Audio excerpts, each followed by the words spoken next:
Men doktor Husaynovni o'zimni asossiz iltimosim bilan qiynadim. Lekin ustozimning maslahatiga amal qilib, kuchimni yana oshirishga majbur qildim. Ushbu yangilanish juda ham beparvo bo'ldi. Dahshatli muvozanatsiz hujumga ixtisoslashgan kuchaytirish. Men zirhni kamaytirmasdan ot kuchini o'z chegarasigacha oshirdim.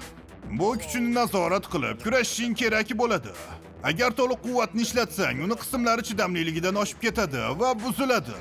Bu qat'iy oxirgi chora. 10 soniya bu chegaradir.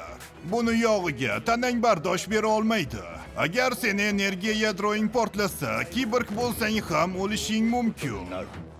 Tushundingmi, Genus? To'liq quvvatda faqatgina 10 soniyagina. Buni hech qachon unutma.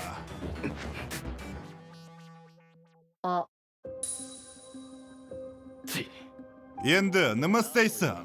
Istagan vaqtimda tashrif buyurishim mumkin deb o'ylama. Qo'ysangchi, sen ham har doim shu atrofda yurasan. Menga shikoyat qila olmaysan. Ustozning shogird sifatida bunga mening huquqim bor. Qolaversa, ijara haqini ham yarmini to'layman. Ijara haqqi nima? Saytama bu kvartirani egasi ham emas, u bu yerda ruxsatsiz yashayapti, seni esa aldayapti. Eng asosiysi, uyushma senga hech qanday ma'lumot bermadimi? Ular allaqachon men bilan bog'landi. Ijrochining o'g'illaridan biri garovga olingan, shuning uchun ular allaqachon harakat qilishlari kerak edi deb o'ylayman. Balki ular yashirin joyni hali ham topmagandir. Agar bilsak, ustoz hozirgacha ularning barchasini qirib tashlagan bo'lardi. Men ta'mirlanishdan qaytdim. Shu yerdamisan, Saytama? Nihoyat strategik uchrashuvni o'tkazishimiz mumkin.